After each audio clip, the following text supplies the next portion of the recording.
Lockdown के लंबे अंतराल के बाद बिहार न्यूज़ की टीम पहुंची है मां अंबिका भवानी स्थान। यहाँ हमारे साथ यहाँ के स्थानीय पुजारी हैं। यहाँ जो सबसे बड़ा कौतूहल और आश्चर्य का विषय है वो है मां के गह्वर का कुंड।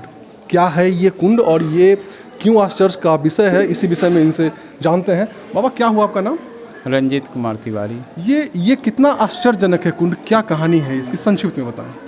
ये देख लीजिए कि अभी जो आप हैं जिस जगह पर, ये कितना ऊंचा है और यहाँ से 100 कदम आगे आप दक्षिण जाइएगा तो गंगा जी के तट है, वो बहुत नीचे है। ये बहुत आश्चर्यजनक है कि माँ की कुंड की मनोकामना कुंड के नाम से जो प्रसिद्ध है, ये बहुत आश्चर्यजनक है। हम लोग इसमें यहाँ जो पानी का लेवल है उसकी क्या है कहानी? ये जितना पानी आज अभी है, जो शिव जी पर जल का, जो भी गंगा जी का जल आता है, शिव जी पर चढ़ता है, स्नान होता है, सब वगैरह वहाँ होता है। आज जितना जल देखेंगे उतना ही कल आप देखिएगा, साफ होगा, लेकिन जल पूरा जितना है उतना ही रहेगा, ना घटता है। बाबा, ऐसा कहा जाता है कि ये जो कुंड है यही माँ सती खुद को सती हुई थी, इस वजह से। क्या है कहानी, थोड़ा संक्षिप्त में बताइए दर्शकों को। ये राजा दक्ष का गढ़ था। जिस समय शिव जी का विवाह हुआ था, उस समय राजा दक्ष जो थे वो ब्रह्मा के 10वें मानस पुत्र थे। शिव जी ने उनको प्रणाम नहीं किया था, ये 10वें भगवान थे। इसी के आवेश में आकर राजा दक्ष ने यज्ञ किया, जिस यज्ञ में सब देवता को निमंत्रण दिया गया था, लेकिन शिव जी को नहीं दिया गया था।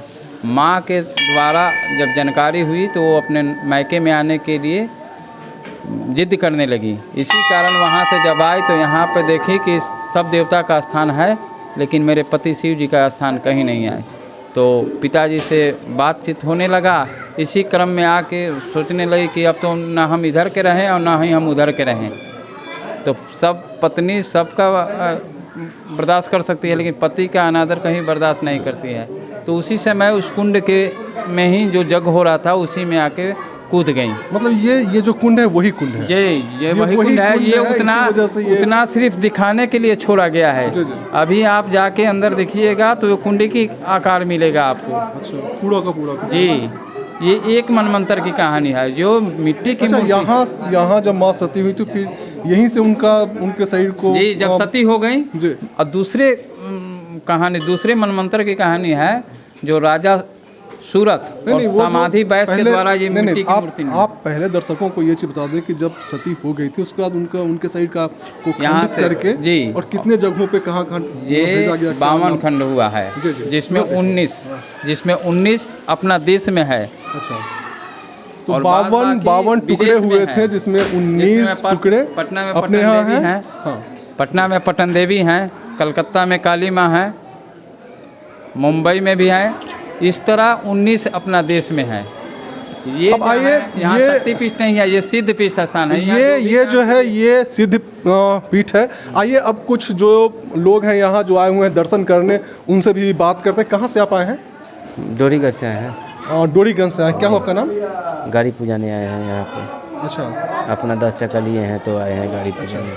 जी, क्या क्या जानते हैं आप लोगों की, कितनी आस्था है यहाँ? माता का बहुत चलाना है। माता जी को बहुत अच्छा से कहीं कहीं से आते हैं हम लोग माता जी के दर्शन करने के लिए। अच्छा, कि जो यहाँ पर बहुत जो मनोकामना से मांग लेते हैं वो पूरा कर देते हैं। अच्छा, यहाँ गाड़ी पूजाने से क्या फ़ायदा होता है? मैंने माता जी को आशीर्वाद रहता है अच्छा से। तो यहाँ यह भी है कि लोग आमतौर से पूजा पाठ तो करने आते ही हैं, साथ ही जो नई गाड़ियाँ आसपास के इलाकों में खरीदी जाती है उसका भी पूजा यहीं होता है। लॉकडाउन के बाद काफ़ी लंबे अंतराल के बाद मंदिर खुला है, लेकिन आस्था का सैलाब उसी तरीके से अभी भी उमड़ा हुआ दिख रहा है। यहाँ माँ अंबिका भवानी में लोगों की पूरी आस्था है, पूरा विश्वास है। अगली मुलाकात फिर एक नए मंजिल, एक नए जगह पे होगी। तब तक मुझे दीजिए इजाज़त। नमस्कार।